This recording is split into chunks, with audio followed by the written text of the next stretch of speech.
Assalamualaikum warahmatullahi wabarakatuh. Perkenalkan, nama saya Muhammad Lutfi.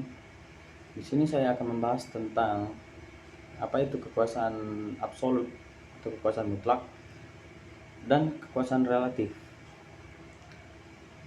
Baiklah, langsung saja. Tujuan utama dari kita membahas kekuasaan atau kewenangan mengadili adalah untuk memberi penjelasan mengenai masalah pengadilan mana yang benar dan tepat, berwenang mengadili suatu sengketa atau kasus yang timbul, agar pengajuan dan penyampaian kepada pengadilan tidak keliru.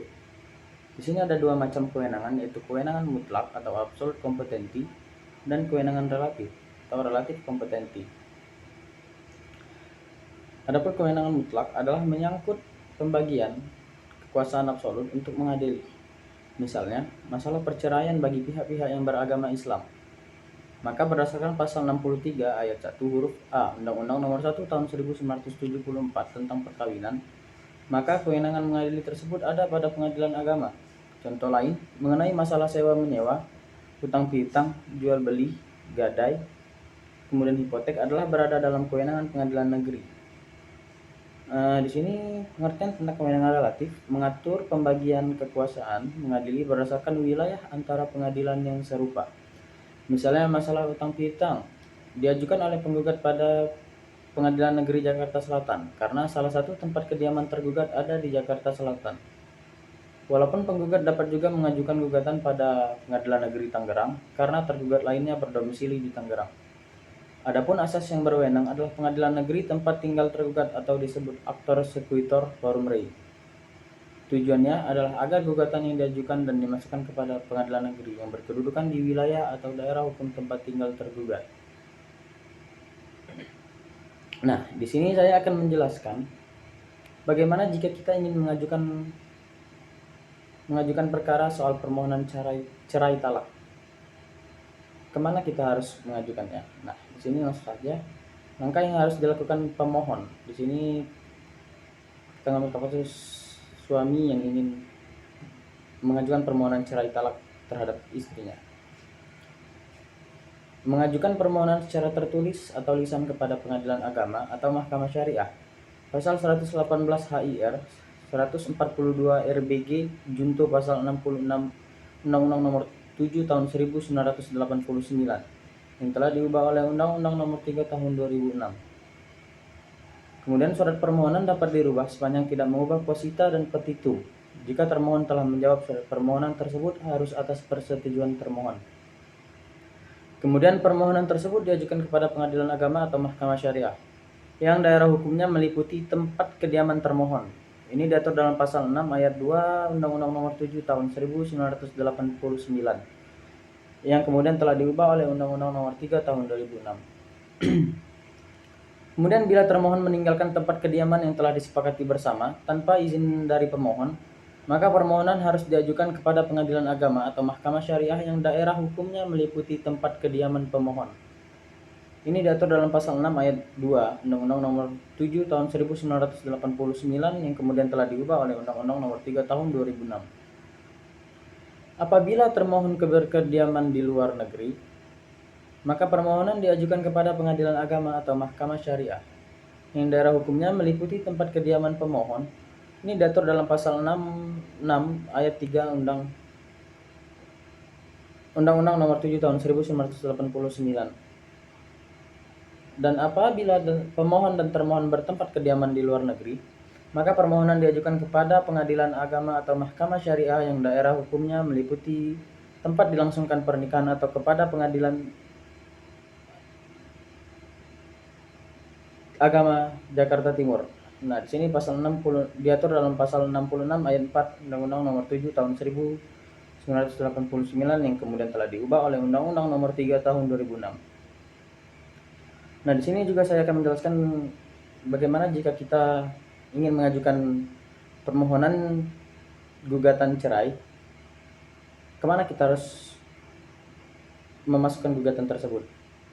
Nah, di sini langkah yang harus dilakukan penggugat. Di sini saya mengambil kasus istri yang ingin menggugat cerai suaminya. Si istri mengajukan gugatan cerai secara tertulis atau lisan kepada pengadilan agama atau mahkamah syariah. Ini diatur dalam pasal 118 HIR, kemudian 142 RBG, junto pasal 73 Undang-Undang Nomor 7 Tahun 1989, yang kemudian telah diubah oleh Undang-Undang Nomor 3 Tahun 2006. Penggugat dianjurkan untuk meminta petunjuk kepada pengadilan agama atau mahkamah syariah tentang tata cara membuat surat gugatan. Nah, di sini gugatan tersebut diajukan kepada pengadilan agama atau mahkamah syariah yang daerah hukumnya meliputi tempat kediaman penggugat. Ini diatur dalam pasal 73 ayat 1 Undang-Undang Nomor 7 Tahun 1989 yang kemudian telah diubah oleh Undang-Undang Nomor 3 Tahun 2006. Bila penggugat meninggalkan tempat kediaman yang telah disepakati bersama tanpa izin dari tergugat, maka gugatan harus diajukan kepada pengadilan agama atau mahkamah syariah yang daerah hukumnya meliputi tempat kediaman tergugat. Ini juga diatur dalam pasal 32 ayat 2 Undang-Undang Nomor 1 Tahun 1974. Junto pasal 73 ayat 1 Undang-Undang Nomor 7 Tahun 1989. Bila penggugat berkediaman di luar negeri, maka gugatan diajukan kepada pengadilan agama atau mahkamah syariah yang daerah hukumnya meliputi tempat kediaman tergugat. Ini diatur dalam pasal 73 ayat 2 Undang-Undang Nomor 7 Tahun 1989. Dan apabila penggugat dan tergugat bertempat kediaman di luar negeri, maka gugatan tersebut diajukan kepada pengadilan agama atau mahkamah syariah yang daerah hukumnya meliputi tempat dilangsungkan pernikahan tersebut. Baiklah, itu tadi penyampaian materi singkat mengenai apa itu kewenangan absolut dan apa itu kewenangan relatif, dan juga harus diajukan kemana jika kita ingin melakukan permohonan cerai talak dan permohonan gugatan cerai. Sekian, terima kasih. Assalamualaikum warahmatullahi wabarakatuh. Baiklah, saya Fauzan Aziman dengan nomor induk mahasiswa 2110104206. Saya di sini akan menjelaskan tentang pembatalan perkawinan. Pembatalan perkawinan tercantum pada pasal 78 Kompilasi Hukum Islam, yang dimana pertama adalah dapat mengajukan pembatalan pernikahan di tempat pernikahan tersebut berlangsung. Semisal apabila pernikahan dilaksanakan di tempat istri, maka pengajuan pembatalan dilakukan di tempat istri. Dan apabila perkawinan dilakukan di tempat suami, maka pengajuan pembatalan pernikahan bisa diajukan di tempat suami. Yang kedua adalah tidak memenuhi syarat. Yang ketiga adalah pembatalan pernikahan bisa diajukan oleh orang tua, suami, istri, dan jaksa. Yang selanjutnya adalah apabila pernikahan tersebut dipaksa dan ingin mengajukan pembatalan pernikahan, bisa diajukan sebelum 6 bulan dari perkawinan tersebut berlangsung. Yang selanjutnya adalah produk hakim. Produk hakim adalah putusan, sedangkan amarnya adalah membatalkan pernikahan A dan B. Materi selanjutnya adalah bagaimana apabila tergugat lebih dari satu orang dan tempat tinggalnya berbeda-beda, maka penggugat bisa mengajukan gugatan yang bisa menguntungkan dirinya, seperti bisa di tempat tinggalnya, ataupun semisal saudara-saudara atau yang tergugat itu banyak tinggal di Jakarta, maka bisa diajukan di Jakarta. Baiklah, itu saja yang saya sampaikan. Saya akhiri. Wassalamualaikum warahmatullahi wabarakatuh. Perkenalkan, saya Muhammad Rehan dengan NIM 2110104020. Saya di sini akan melanjutkan materi yang sebelumnya disampaikan oleh teman saya. Langsung saja, perkara yang tergugatnya tidak diketahui di mana tempat tinggalnya. Dalam hal ini, gugatan dapat diajukan ke pengadilan agama tempat di mana si penggugat tinggal. Sebagai contoh, ada sepasang suami istri karena beberapa hal mereka memutuskan untuk pisah rumah. Setelah beberapa waktu, sang suami memutuskan untuk mengajukan permohonan cerai talak. Nah, saat ingin mengajukan permohonan, ternyata sang suami ini tidak dapat mengetahui di mana informasi sang istri berada dan di mana tempat tinggalnya saat ini. Oleh karena itu, yang sebelumnya permohonan cerai talak ini harus diajukan ke tempat tinggal sang istri, karena tidak diketahuinya tempat tinggal sang istri tersebut, maka permohonan cerai talak ini dapat diajukan ke tempat tinggal sang suami, ke pengadilan agama di mana tempat suami itu tinggal. Selanjutnya ada perkara yang tempat menyelesaikan sengketanya diperjanjikan dalam akta autentik. Dalam hal ini, jika terjadi sengketa atau perkara, maka akan diajukan ke pengadilan agama yang sudah diperjanjikan dalam akte tersebut. Sebagai contoh, ada suatu perusahaan yang membuat perjanjian kerjasama dengan bank syariah. Dalam perjanjian tersebut, tertera bahwa apabila terjadi sengketa atau prestasi suatu saat nanti, maka perkara tersebut akan diselesaikan di Pengadilan Agama Bandung. Maka apabila terdapat sengketa atau prestasi antara perusahaan dan bank syariah ini, maka pengajuan gugatannya akan dilakukan di Pengadilan Agama Bandung. Selanjutnya ada perkara izin poligami.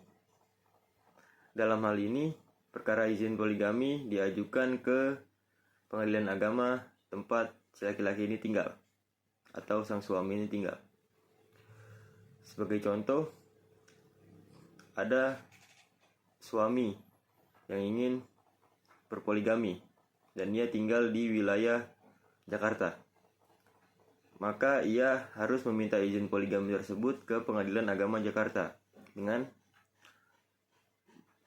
Pengadilan Agama pun bisa memberikan izin tersebut apabila sang laki-laki ini atau sang suami ini sudah memenuhi syarat-syarat yang diberikan. Baiklah, itu saja mungkin. Sekian materi dari saya. Terima kasih. Assalamualaikum warahmatullahi wabarakatuh. Perkenalkan, nama saya Yuyun Sundari dengan NIM 2110104025. Baiklah, di sini saya akan menjelaskan materi tentang izin poligami. Izin poligami. Dalam Undang-Undang Nomor 1 Tahun 1974 tentang perkawinan menganut asas monogami, kecuali hukum agama yang dianut menentukan lain. Suami yang beragama Islam yang menghendaki beristri lebih dari satu orang wajib mengajukan permohonan izin poligami kepada Pengadilan Agama Mahkamah Agung ataupun Mahkamah Syariah dengan syarat-syarat sebagaimana diatur dalam Pasal 4 dan 5 Undang-Undang Nomor 1 Tahun 1974. Yang kedua, agar pemberian izin poligami oleh Pengadilan Agama atau Mahkamah Syariah tidak bertentangan dengan asas monogami yang dianut oleh Undang-Undang Nomor 1 Tahun 1974, maka Pengadilan Agama atau Mahkamah Syariah memeriksa dan memutus perkara permohonan izin poligami harus berpedoman pada hal-hal sebagai berikut. Yang pertama, permohonan izin poligami harus bersifat kontentius, pihak istri didudukan sebagai termohon. Yang kedua, alasan izin poligami yang diatur dalam Pasal 4 Ayat 2 Undang-Undang Nomor 1 Tahun 1974 bersifat fakultatif, yang maksudnya bila ada salah satu persyaratan tersebut dapat dibuktikan Pengadilan Agama atau Mahkamah Syariah dapat memberikan izin poligami. Yang ketiga, persyaratan izin poligami yang diatur dalam Pasal 5 Ayat 1 Undang-Undang Nomor 1 Tahun 1974 bersifat kumulatif, yang maksudnya pengadilan agama atau mahkamah syariah hanya memberi izin poligami jika semua persyaratan tersebut telah terpenuhi. Yang nomor 4, harta bersama. Dalam hal suami beristri lebih dari satu orang telah diatur dalam pasal 94 kompilasi hukum Islam. Akan tetapi, pasal tersebut mengandung ketidakadilan karena dalam keadaan tertentu dapat merugikan istri yang dinikahi terlebih dahulu. Oleh karenanya, pasal tersebut harus dipahami sebagaimana diuraikan dalam angka 5 di bawah ini. Yang nomor 5, harta yang diperoleh oleh suami selama dalam ikatan perkawinan dengan istri pertama merupakan harta bersama, yaitu milik suami dan istri pertama. Sedangkan harta yang diperoleh suami selama dalam ikatan perkawinan dengan istri kedua dan selama itu pula suami masih terikat perkawinan dengan istri pertama, maka harta tersebut merupakan harta bersama yang dimiliki oleh suami, istri pertama, dan istri kedua. Demikian pula halnya sama dengan perkawinan kedua jika suami melakukan perkawinan dengan istri ketiga dan istri keempat.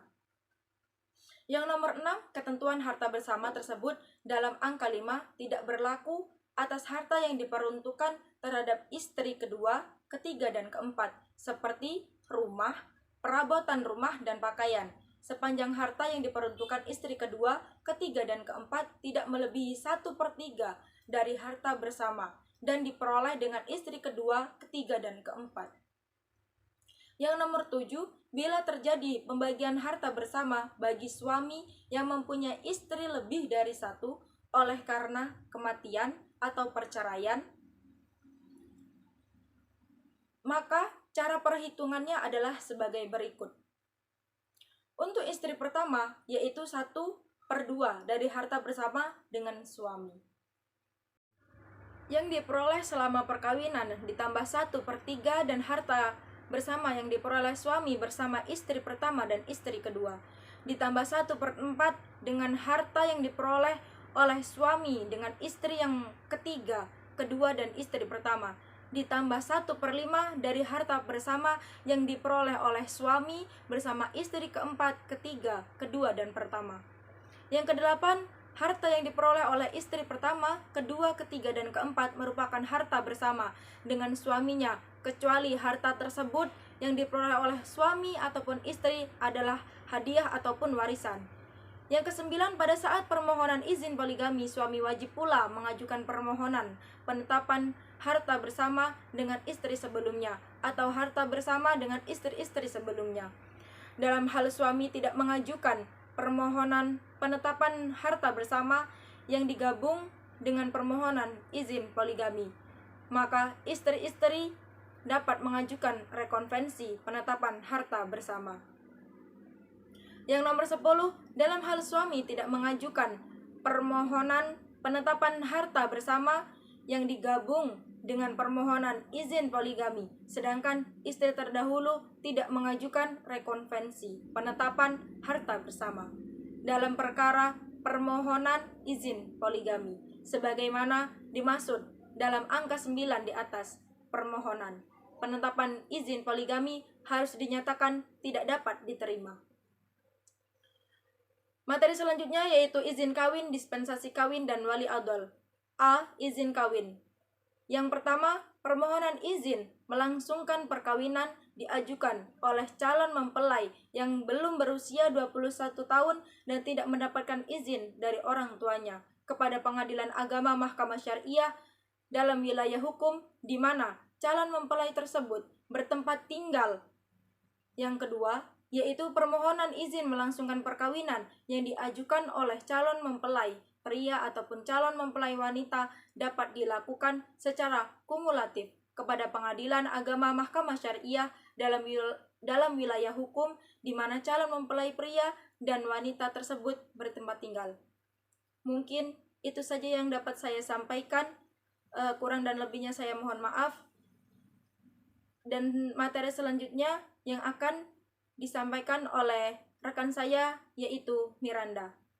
Assalamualaikum warahmatullahi wabarakatuh. Saya Miranda, NIM 2110104013 Di sini saya akan melanjutkan materinya, yaitu izin kawin, definisi kawin, dan wali adhar.